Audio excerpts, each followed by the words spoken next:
"You're not allowed in the house until you apologize." That sentence, that voice, that moment, it didn't come with screaming or slam doors. It came with polite finality, like a verdict already printed, folded, and handed to me. I stood on the front porch of what was supposed to be my home.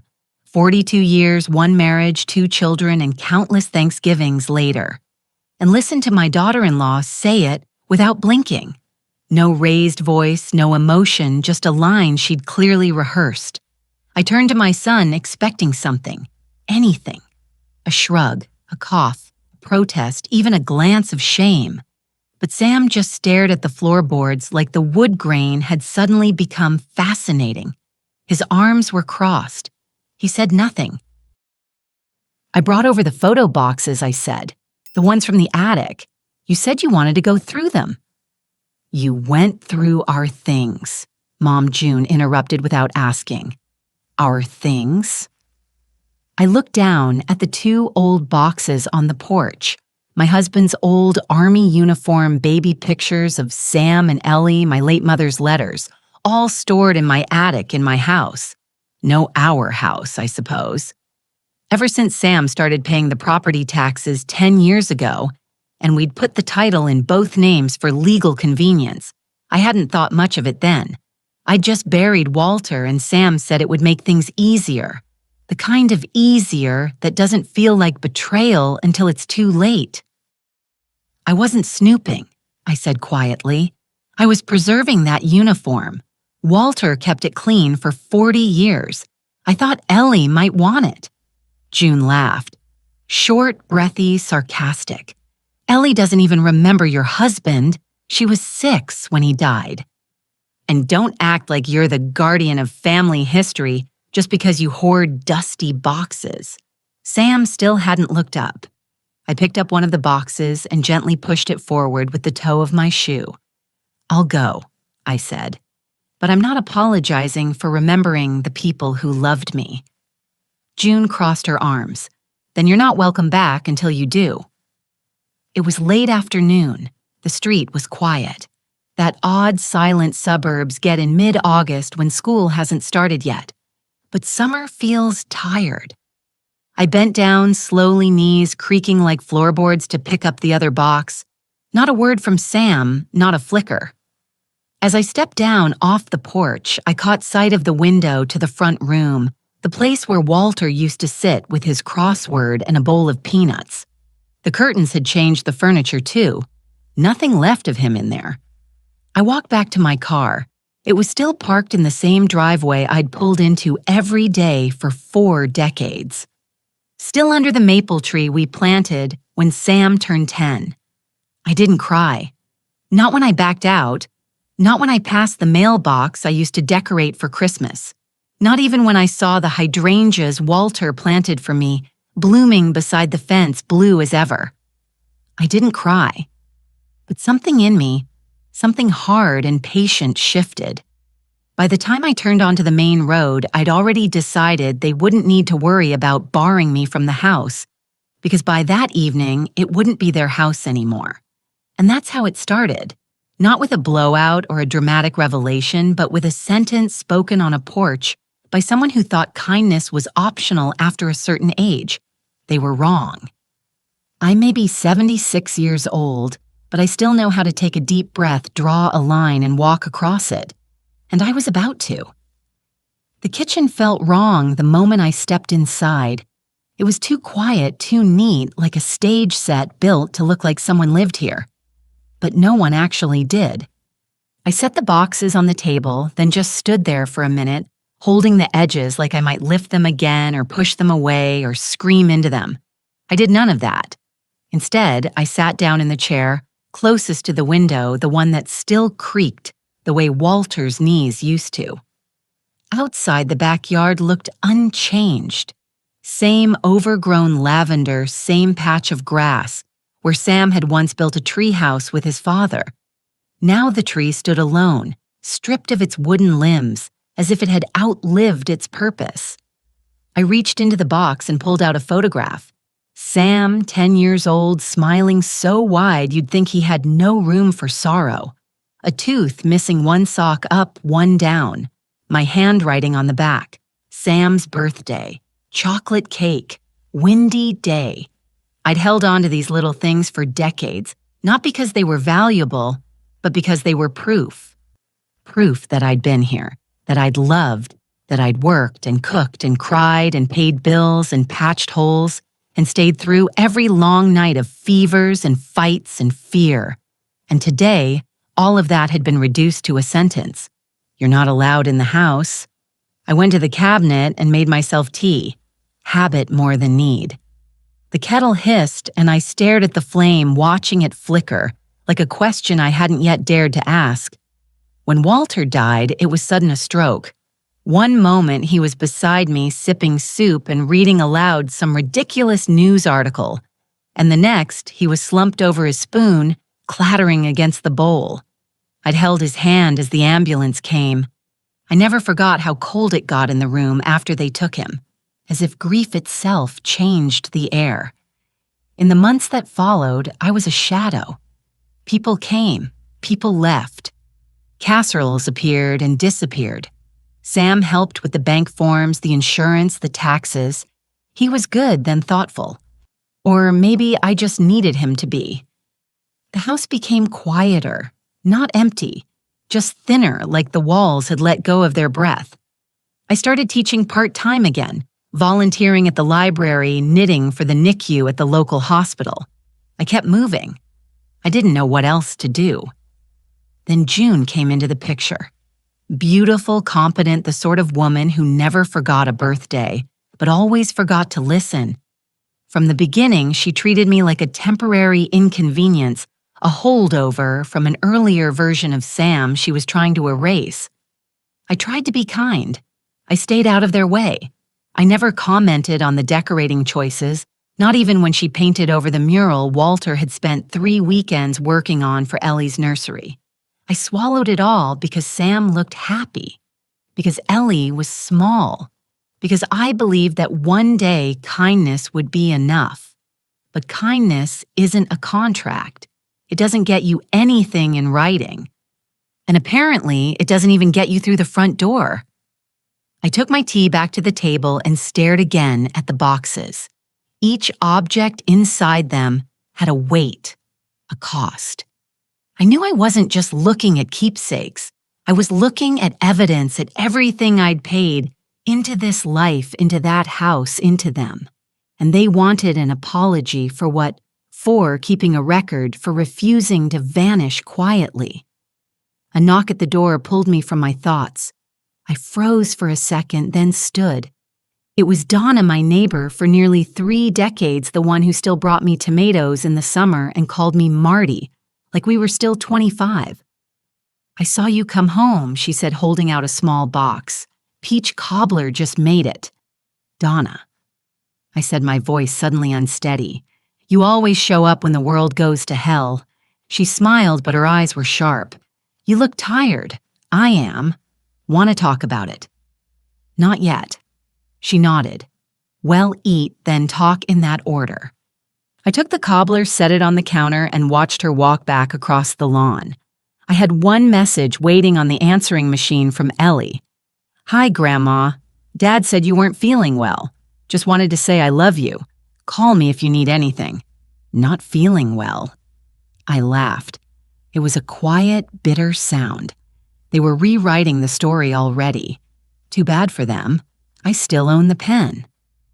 Walter and I bought this house in the spring of 1981.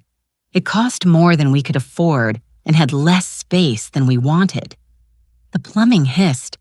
The roof leaked in the southeast corner, and the porch sagged like it had something to confess. But it was ours.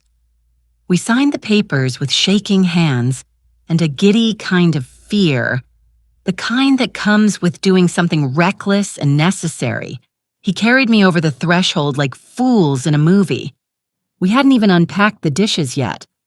The kitchen linoleum was already peeling back at the corners, and I remember Walter crouching down with a hammer trying to nail it flat as I stood there with a grocery bag full of canned soup and a bottle of cheap wine.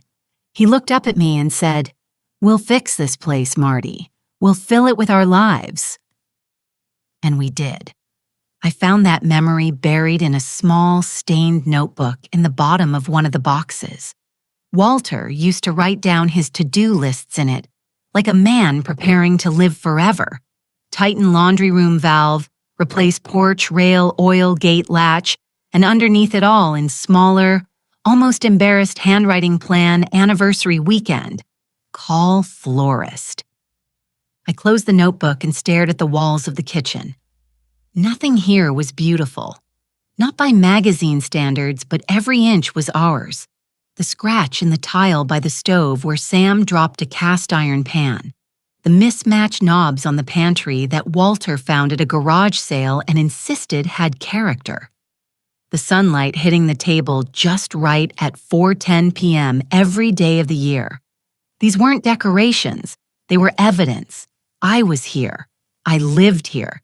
And now they wanted to evict me from my own life like I was a guest who overstayed her welcome. When Sam was 9, he broke his arm falling off the backyard swing. Walter was working late that night, and I carried him to the car, wrapped his arm in a towel, and drove 45 minutes to the nearest ER that took our insurance. I sat with him all night reading jokes from a dog-eared highlights magazine while he cried into my sweater. Sam doesn't remember that night. Or he does and pretends not to. What he does remember is that I kept too many boxes, wore old shoes, and didn't understand how iPhones worked. Somewhere along the way, I went from being the sun to being an obstacle. I thought I'd been careful. I thought I'd adjusted my orbit to give him space. But I see now I was always going to be too much, too present, too inconvenient. The legal paperwork was still in the side drawer of my desk. Title held jointly teeny and common, signed and notarized. It was supposed to make things easier. After Walter died, Sam offered to help with taxes, and I was too tired to argue. The lawyer said it was fine that I'd retain full usage rights, that nothing would change. And for a while, it didn't. Then came the renovations, Sam's suggestion. The kitchen needed modernizing. The paint was depressing, and he knew a contractor. I paid for half, then more than half, then all of it. I remember thinking he'll visit more if it feels like home to him. Turns out he wasn't building a bridge. He was building an alibi. When I brought up selling the house last year to downsize, move somewhere smaller, maybe a community with other women my age, Sam said no, too risky. Too much change. He said it would complicate inheritance. He said I was safe here. Funny safe. I'd never thought of safety as a cage until then. I looked around the room again. The table was nicked and stained and slightly uneven, but it was where we'd played 1,000 rounds of dominoes. The curtains were old, the stove temperamental, and the floorboards creaked in patterns I knew by heart. This house didn't need saving. It needed letting go. I stood up, walked to the drawer, and pulled out the paperwork. The notary seal, the property ID, the contact card from the realtor Sam once recommended, but I never called. I laid it all out on the table beside the untouched peach cobbler. I didn't need their permission. I only needed my own. The banker's name was Hal. He had a young man's face with an old man's politeness. And when I walked into the branch that morning wearing the same coat I'd worn to Walter's funeral, he stood up like I was someone important. "I'd like to make some changes regarding the deed of my property," I told him. "And I'd prefer to speak to someone with a clear understanding of joint ownership law in Oregon." He blinked once, then nodded. "Of course, Mrs. Ellis. Let's step into the conference room." I'd come prepared. Original title copies of the last 5 years, tax documents, letters from the insurance agency, and the revised property assessment they'd sent after we added the new siding. Another gift from Sam, which I paid for in full. Hal reviewed everything slowly, methodically, like someone checking the weight of each word before saying it aloud. When he reached the line that named Sam Ellis as co-owner, he paused and looked up. "Has there been a disagreement?" he asked. "Not really," I said, folding my hands in my lap. Just clarity. Right. He tapped a few keys on his computer, adjusted his glasses, and kept his tone even. You own the house as tenants in common. That means your share is yours to do with as you like. You can sell your interest or the entire property if the other party agrees, or you can take legal steps if they don't. I smiled thin and practiced. I have no interest in a fight, Hal. I just want to sell the house. And your son. Will he sign off? I slid a paper across the table. Here's a record of every mortgage payment I've made since Walter passed. Here's the home equity loan I took out to pay for Sam's graduate degree. Here's the agreement where Sam and I agreed in writing that I had the right to remain in the house until my death or sale, whichever came first. Hal scanned the document. That clause helps. Technically, if you decide to sell, he can't prevent it. He can object to the valuation, but not the sale itself. I nodded. Then I want a full valuation as soon as possible. I'll pay whatever it costs to get it expedited. Hal scribbled notes. There are some good appraisers I can recommend. But just to be clear, you're planning to sell your family home. I'm not selling a house, I said. I'm selling the right to erase me from my own life. He looked up again, but didn't say anything. Hawal, I said. Have you ever walked through your kitchen and realized every drawer has been rearranged by someone else? He blinked. Have you ever sat at your own table and felt like a guest? He didn't answer. He didn't need to. I left the bank with a list of appraisers and a date set for Friday 2 days from now. I walked to the coffee shop across the street and sat by the window. Ordered tea, though it was too hot for tea. Watched the cars pass.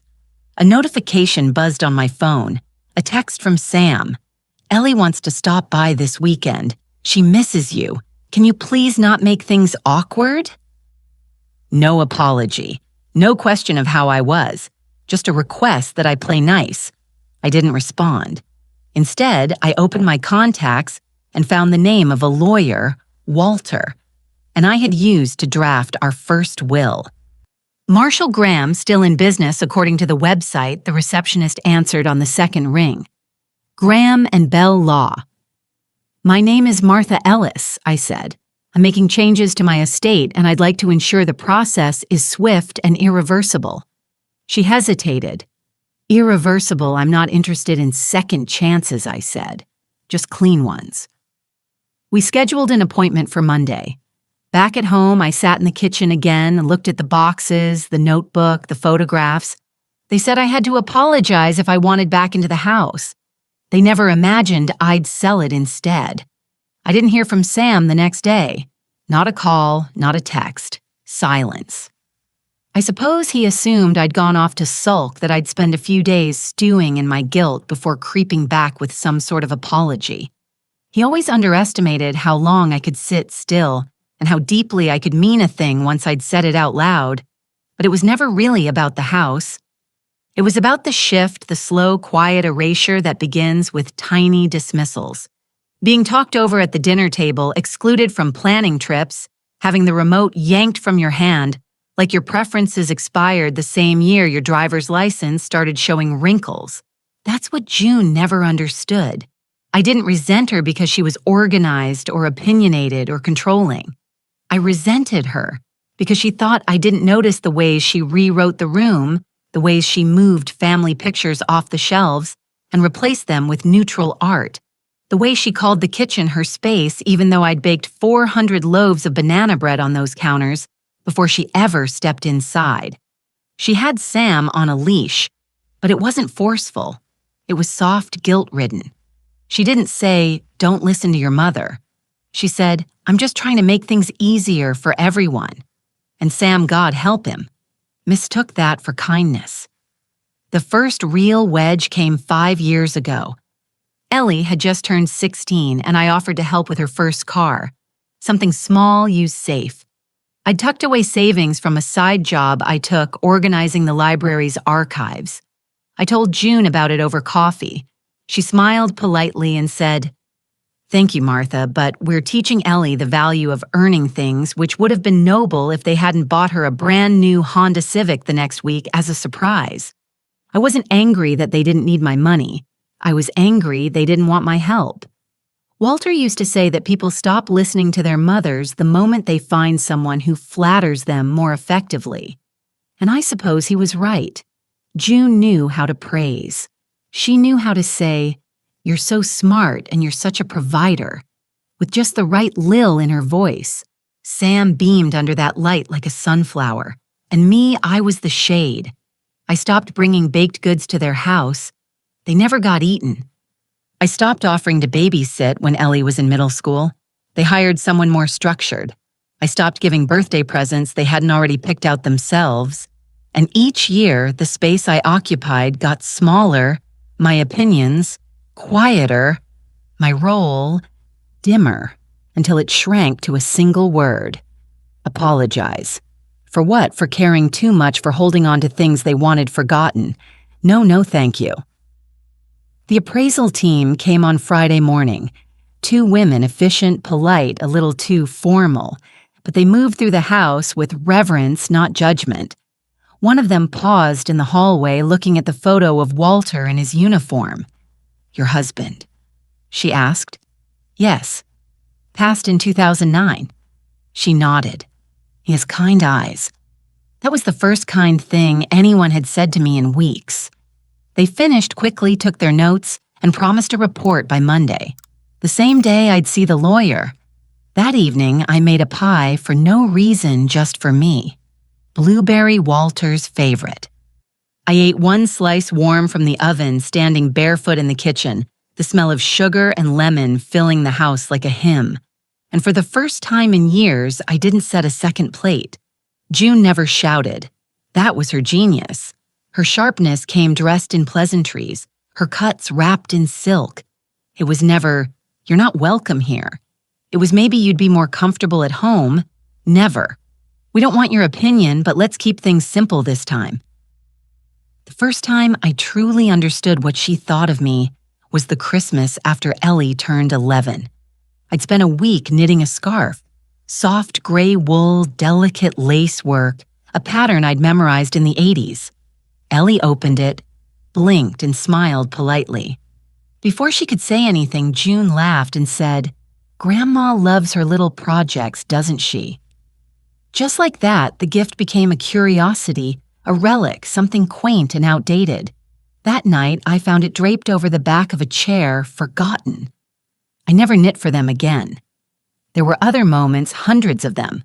Quiet slights that don't bleed but bruise just the same. Once she corrected my grammar mid-sentence while I was reading aloud a letter from Walter. Another time she rolled her eyes when I brought my own pie to Thanksgiving, claimed it might have too much sugar for Ellie. Subtle things designed to sound like help, designed to shrink me without confrontation. And Sam, he always laughed nervously, changed the subject, or said things like, "She means well." But I knew what it was. You can feel when someone is waiting for you to stop being needed. I tried to convince myself it was generational, that she simply didn't understand what it meant to carry a household in your hands for 40 years, that she wasn't malicious, just different. But even that excuse wore thin because at some point it stopped being forgetfulness. It became erasure. I used to have a chair in their living room, not fancy, just an old armchair they took from my den when they wanted a cozy reading nook. I'd sit in it during visits, usually quiet, watching Sam and Ellie argue about college or laugh over a show I didn't know. One day I came over and it was gone. When I asked where it went, June smiled and said it didn't really match the new layout. She offered me a seat at the counter instead, on a bar stool with no back. I sat for 5 minutes, then said I was tired and left early. They never asked why. That's how it goes, you see. Not with fights, but with replacements. Your chair, your casserole, your traditions, your space, one by one, quietly phased out. And when you finally speak up, when you say, "This hurts," or "I don't feel welcome," they look at you like you're the one who changed. They said, "I overreacted." They said I misunderstood. But when I dropped off those photo boxes, the ones they claimed were taking up too much space, and found myself locked out of a house I paid for, all the illusions snapped. It wasn't just a misunderstanding. It was an eviction, not from the property, but from the narrative.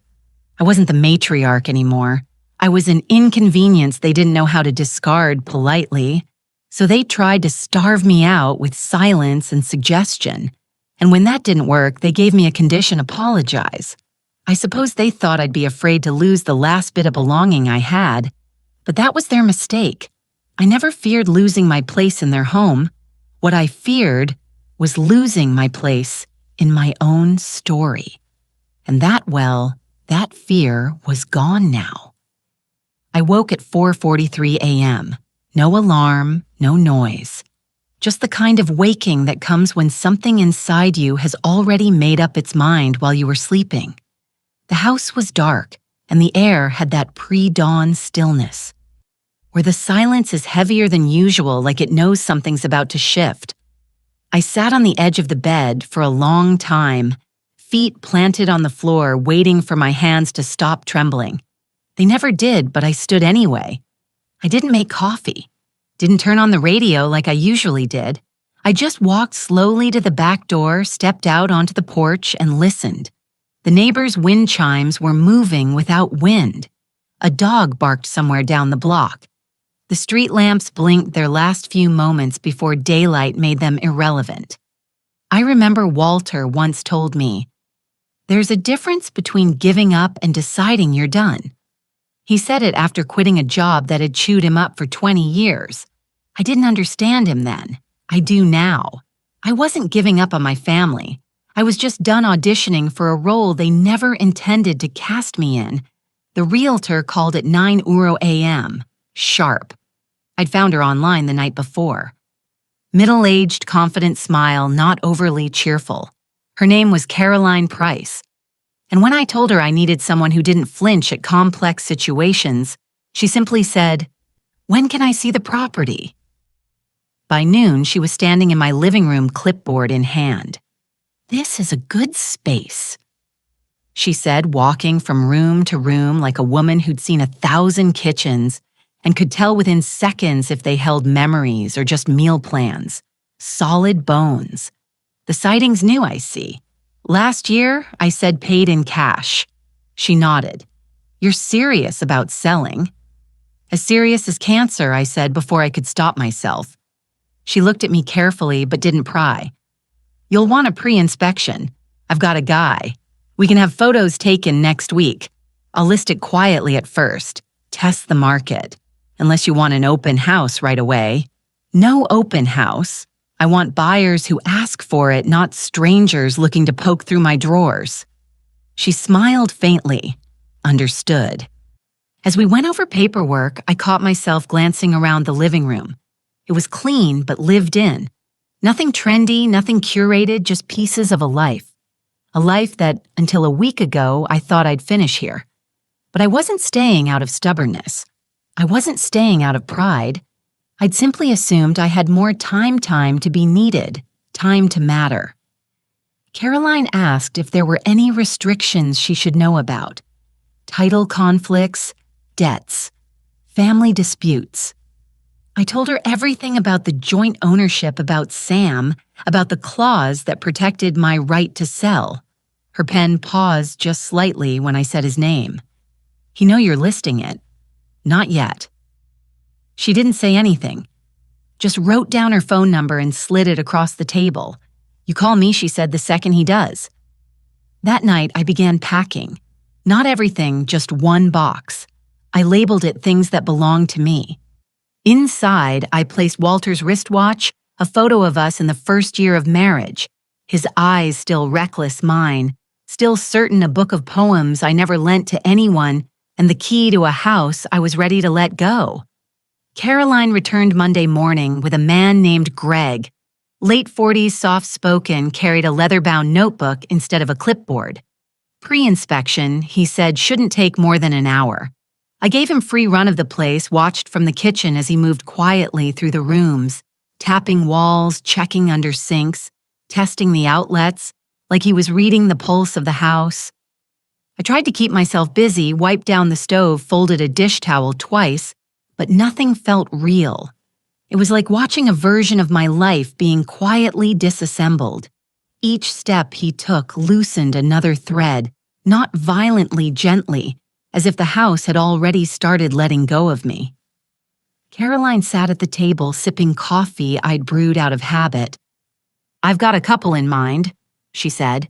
"He's a retired firefighter. She's a school nurse looking to downsize, but not too much. They have children. 2 grown visit once a month. They said the kind that still sends cards." I smiled at that. She looked around the room. Places like this are rare now. Houses with stories. Buyers feel it the moment they walk in. Sometimes stories wear people out. I said, "My son's wife thinks history makes things cluttered." Caroline set her cup down gently. "Well, history is what makes homes sell." Greg came back in with his checklist, a few notes. Nothing serious. The foundation sound, roof solid, minor caulking in the upstairs bath, easily fixed. Caroline smiled. "We'll list it by Thursday, quietly like you asked. If the right offer comes, you ready to move fast?" I looked around the kitchen at the window where Walter used to stand on Sunday mornings, drinking orange juice at the spot near the stove, where the tile cracked when Ellie dropped my wedding china. At the cupboard with the loose hinge I'd never fixed because it never seemed urgent. I'm ready. After they left, I walked through each room alone, not to grieve, just to see them. The living room still smelled faintly of cinnamon and old books. The hallway light still flickered when the dishwasher ran. In the back bedroom, I found a single slipper under the bed, one of mine mismatched. I sat on the floor and held it like it was a photograph. It hit me then, not as a thought, but as a knowing I had loved this house harder than anyone else ever would. That evening, I got a text from Ellie. "Hey, Grandma. I was thinking, can I come by this weekend to grab those old yearbooks you mentioned for a school project?" I stared at the screen a long time before typing back, "You're always welcome, sweetheart, just don't wait too long." I didn't tell her the house might not be mine by then, not because I didn't trust her, but because I didn't want her to carry the guilt her parents had earned. I turned off the phone and pulled another empty box from the closet, labeled this one, "Going Forward." Inside, I put the deed. Caroline called on Wednesday afternoon. "You're not going to believe this," she said, and I could hear the restrained excitement in her voice. "I had a couple tour the place this morning. I know we weren't doing official showings yet, but they insisted. They'd seen the outside over the weekend and were already in love, and they made an offer full price, no contingencies, cash." I said nothing at first, just stared at the corner of my table where the varnish had worn thin from years of elbows and coffee cups and slow breakfasts. Caroline continued, "Softer, now they're from out-of-state Oregon natives originally. Their son died 2 years ago, only child. They've been looking for a place that feels like it held something real, not new, not staged, lived in." The words moved through me like warm water. "How soon would they want to close?" I asked. "End of the month if you're willing." That gave me 2 in 1 or 2 weeks. I nodded before realizing she couldn't see me. "Yes," I said. "Let's do it." The next day, she sent over the documents for review. I sat at the kitchen table with the manila envelope unopened for nearly an hour before slicing it open with the same knife Walter once used to trim rose stems. The purchase agreement was clean, clear, firm, and my signature would unfasten 42 years in the space of 2 pen strokes. I signed. I didn't cry. Instead, I went to the hall closet and pulled out the box labeled "Things That Belong to Me." I added 3 more items: a grocery list in Walter's handwriting, a cloth napkin with a stain that never came out from the last family dinner before Ellie left for college, the key to the garden shed he built with his own hands. Then I opened a new box, labeled it "Not Coming With Me," and into it went. the live laugh love wall hanging. June insisted on gifting me. The apron Sam bought from a big box store with a price tag still dangling. A candle in a scent I hate but pretended to like because Ellie picked it out. That night, I made soup. Simple, quiet soup. No need for extra portions, no thoughts of who might drop in. I lit a candle, not the gifted one, and sat at the table with my own damn book. Halfway through dinner, the doorbell rang. I almost didn't answer it, but when I opened the door, Ellie stood there. Hoodie pulled over her head hair in a bun, her face tired but kind. "Hey, Grandma," she said. "I know I should have called. I just didn't feel like talking to anyone but you." I stepped aside to let her in. "Yearbooks," I asked. She smiled. That and everything else. We sat at the table for an hour. 2. She asked about Walter, about the house, about the old recipe box she used to dig through as a child. I let her talk, let her feel it. Eventually, she looked around and said, "Is it weird that I feel more at home here than I do with them?" I reached across the table and took her hand. "No, sweetheart," I said. "It's not weird at all." She never asked why some of the pictures were missing from the walls. Maybe she already knew. The house didn't resist the packing. I thought it might.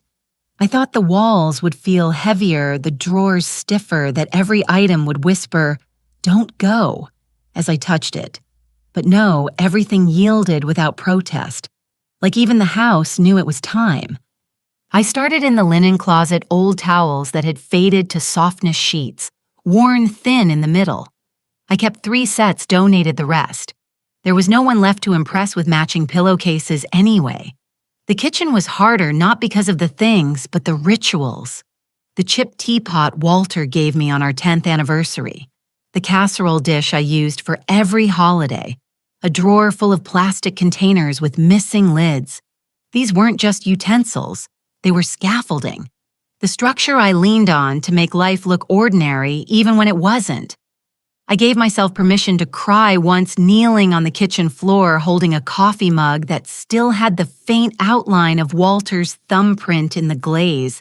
He used that cup every morning. I never washed it too hard, afraid I'd scrub him off. I wrapped it in a towel and placed it gently in the box labeled Mornings. I hired a mover, small local company, 2 men in their 30s. One had a back brace and called me ma'am until I asked him not to. They were kind, careful, and fast. Didn't ask questions when I pointed to the stack of boxes marked storage only. They loaded the furniture. I kept a rocker, a narrow desk, my favorite reading chair, and left the rest for donation pickup. I hadn't told Sam yet. Not officially. He hadn't reached out since the text about Ellie visiting. Maybe he thought silence was safer. Maybe he hoped I'd let it pass, chalk it up to hurt feelings, and fade back into my corner of the family. But the family had shifted. Not because I left, because I stopped asking for a seat. The new place was smaller. A little rental cottage on the edge of town with 1 bedroom, a modest porch, and a garden overrun with rosemary. The moment I stepped inside, it smelled of old books and cedar. I loved it instantly. No one had died there. No one had argued about dinner or disinvited a mother from her own kitchen. It was clean, honest, empty, and mine. The first night, I sat on the porch with a mug of chamomile watching the wind move through the rosemary bush like it was brushing hair. There were no streetlights, just moonlight and shadow. I didn't feel sad. I felt still, like all the noise had stepped outside to give me room. The phone buzzed on the table beside me. I reached for it without urgency. Ellie. Dad saw the listing today. He's losing it. Wants to talk. What should I say? I stared at the message, then typed nothing. Let him feel what he made. I set the phone down and let the wind keep moving. Ellie came again the following Saturday, this time with a paper bag full of scones and a carton of orange juice. "For your fridge," she said. "It looks empty." "It is," I replied, "but on purpose." She sat at the little table near the front window, eyes scanning the space. "It's cute," she said. "Quiet. Smells like books and salt." That's the cedar shelves in the old heating vent. I smiled. It'll settle. Ellie hadn't mentioned the house. Neither had I. We talked about her classes, her internship, the boys she liked but wouldn't admit to. I let her lead the pace, sensing she needed the normally more than I did.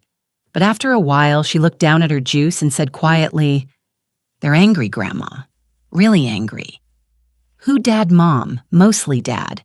They're saying it's not fair that you blindsided them, that you're being dramatic." I nodded, sipping my tea. They're entitled to their feelings. But Ellie looked up.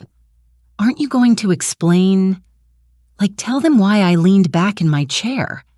"Ellie, your father doesn't want an explanation. He wants me to undo something that makes him uncomfortable. That's not the same thing." She looked pained. "He says you're trying to hurt him, that you're punishing him." I looked at her carefully. "Sweetheart, if I were trying to punish him, I'd have left him with the property taxes." Ellie laughed. The kind of laugh that catches in your throat. The kind that means you're not sure if it's okay to find something funny. I reached across the table, took her hand. I didn't do this to punish anyone. I did it to stop punishing myself. Her eyes filled a little, but she blinked quickly. "There's something else," she said, pulling a folded envelope from her bag. "It came in the mail to the old house. Mom didn't want to bring it, so I took it. I opened it carefully. It was a final notice from the bank confirmation of sale record of transaction and a verification form for transfer of funds, and attached a small post-it note in a script I didn't recognize. We wish you peace in whatever comes next." I folded the letter back up and set it aside. "Will you tell them where the money's going?" Ellie asked softly. "Not unless they ask. And if they do, I'll tell them what's theirs." Nothing more. Later that afternoon, we walked through the garden behind the cottage, overgrown, fragrant, alive. Ellie picked a handful of rosemary sprigs and tied them with a ribbon from her backpack. "For your new kitchen," she said. I placed them in a glass jar by the window beside the pie plate and the old timer Walter used to wind. And that night, I called the bank. "I'd like to open a trust," I told the manager. "For my granddaughter, full amount long-term interest and protected." He asked if I wanted to add any stipulations. "Just one," I said. "She never has to ask anyone's permission to use it."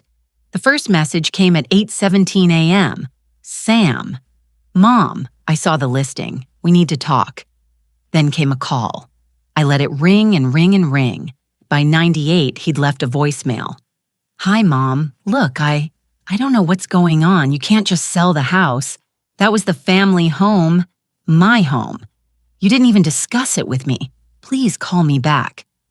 By noon, the messages turned sharper. "You're being irrational. This isn't like you. What are you trying to prove?" And then the one that said everything without saying much at all. "You've really disappointed me." I sat on my small porch with a mug of lukewarm tea, rereading that line, not in anger, not even sadness, just clarity. Because what he meant was, you didn't stay in the box we built for you. You climbed out without permission. I didn't reply. By evening, June had joined the chorus. She sent one long, structured message like she was writing a formal complaint. "We understand you're hurt, but decisions like this affect everyone. You could have involved us in the process. You've destabilized the family structure and created confusion for Ellie. We expected more from you." I laughed out loud. Not bitterly, not cruelly, just honestly. The family structure they spoke of had been one way for years, a bridge with tolls only going in my direction. They'd never asked what I needed, how I felt, if I was happy. They'd assumed silence meant contentment. That presence meant approval. But I wasn't a statue in the family photo. I was a person, and for once I had acted like one. I ignored June's message too.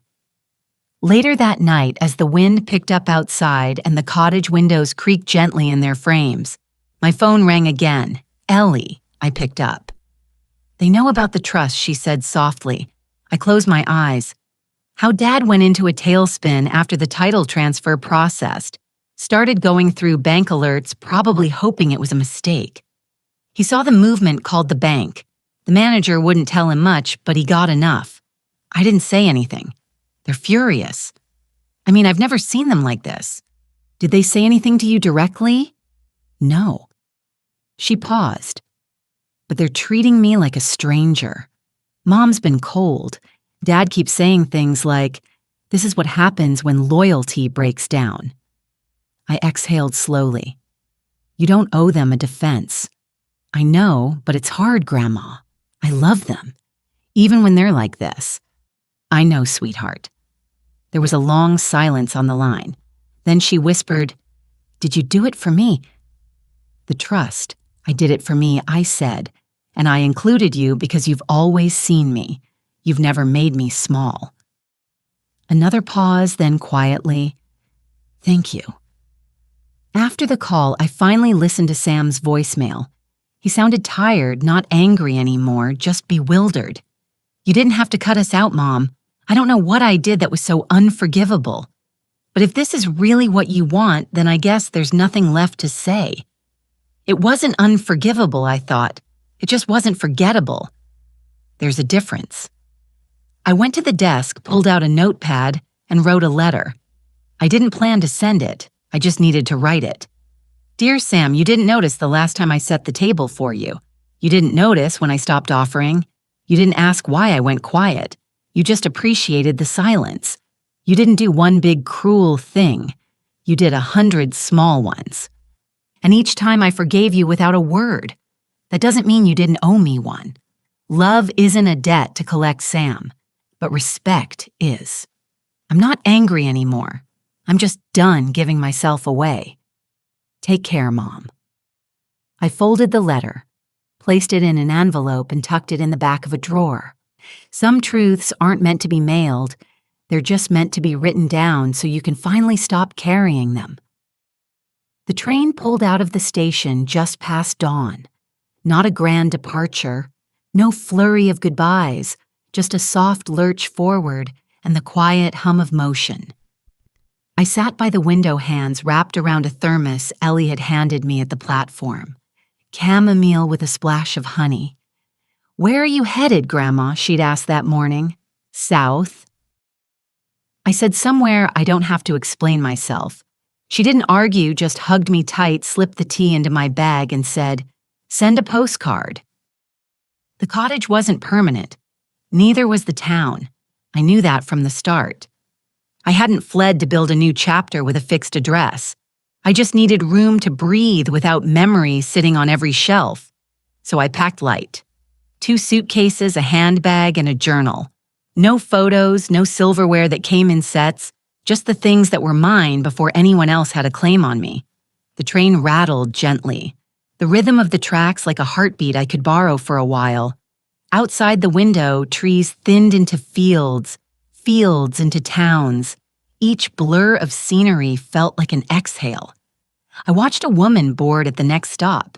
Gray cardigan, soft line and face, carrying a book with the cover worn off. She sat across the aisle and nodded politely. We didn't speak. We didn't need to. 2 hours in, I opened the journal. Not the kind you keep for drama or poetry. Just a notebook I'd found at the drugstore. Spiral bound. Unremarkable. Page 1 was blank. I wrote, I am not a burden. Then I am not a backup plan. And finally, I am not sorry. There had been too many years of trying to be small, of shrinking myself, so others wouldn't feel crowded, of holding in opinions, stifling corrections, swallowing emotions like they were bitter medicine meant to preserve peace. But peace isn't built on silence. It's built on truth. And the truth was, I had been present for every holiday, every illness, every new job, every slammed door, every meal they forgot to thank me for. I had shown up. I just stopped being seen. Now they would have to live with that absence, not as a punishment, as a reality.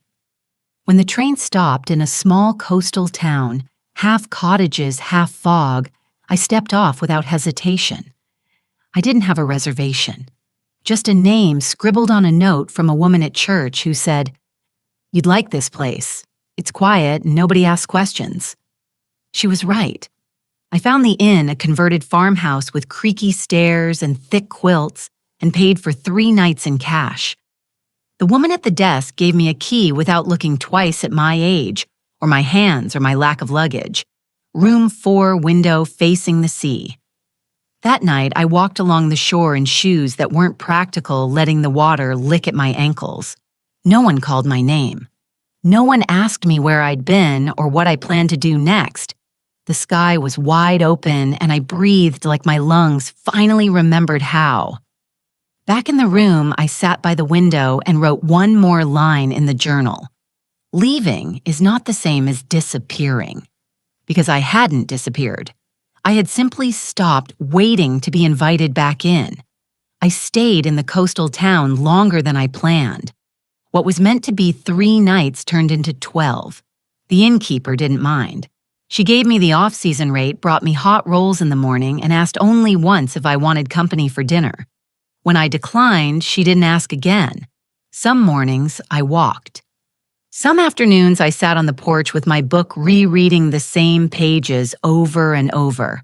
Some evenings, I wrote not to anyone, just to name things. Naming had always helped.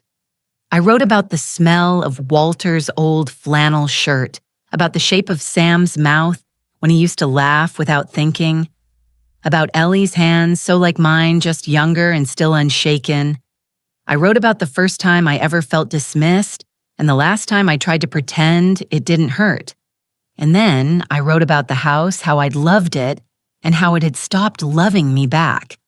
That was the hardest part to admit because we're taught to believe that places hold our memories like museums. But they don't. They hold them like attics, stacked dusty and often inaccessible. And if the people around you stop caring to open the boxes, you start to wonder if those memories ever mattered at all. I had spent too long clinging to rooms that forgot my name. Now I didn't need a room. I needed space.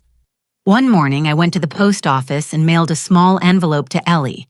Inside was a key to a safety deposit box and a handwritten note. For the day, you need to start over not because you failed, but because you refused to stay somewhere you weren't seen. No legal jargon, no explanations. She would find the documents when the time came. The trust would grow slowly, silently, just like the woman who built it. That afternoon, I bought myself a slice of apple pie from the diner near the pier, sat at the counter beside a retired nurse who spoke of nothing but jigsaw puzzles and her stubborn cat. She didn't ask where I was from. She didn't care. She handed me her sugar packet without prompting, and we ate in silence like people who had nothing left to prove. Later, walking along the rocky edge of the shore, I remembered something Walter once said after a long fight with Sam. One of the only fights that ever made him leave the room. "Oh, he's got your stubborn streak," Walter muttered. "Only difference is yours knows when to stop caring what people think." At the time, I thought it was an insult wrapped in a compliment. Now I knew it was prophecy. My phone rang only once that week. Unknown number. I didn't answer. I had nothing left to explain. Let them wonder. Let them chew on the quiet. My absence was the clearest language I'd ever spoken. And I knew, without drama or vindication, that none of them, not Sam, not June, would ever find the nerve to ask the only question that mattered. What made you stop waiting for us to understand? Because they already knew the answer. They just didn't think I'd act on it. But I had. Not loudly, not crew, just completely. I didn't need them to acknowledge the pain. I didn't need a retroactive invitation back into the fold. I needed to know I could walk away with nothing but a suitcase, a name, and my own story still intact. And I had done it. That night, I stood at the edge of the ocean and said thank you out loud. Not to anyone in particular, just to the wind, just to myself for not giving up. The house sold on a Thursday. Caroline texted to confirm. Funds received. Deal closed. New owners move in Monday. There was no celebration, no champagne, just a cool calmness in my chest, the kind that follows a long delayed breath. Finally exhaled. I didn't feel triumphant. I felt aligned. That afternoon, I took a walk up a narrow hill behind the inn. There wasn't much to see. Scrub grass, a few wind-bent trees, gulls circling lazily above. But at the top was a bench, facing the sea, carved with a name I didn't recognize, and a year that had faded to illegibility. I sat there a long time, not thinking, not remembering, just sitting. The sky was wide and overcast, the kind of gray that keeps its promise to stay quiet. No threats of rain, no breaks of light, just enough stillness to notice your own breathing. And I thought, this is what peace is. Not reconciliation, not resolution, just space to be whole again.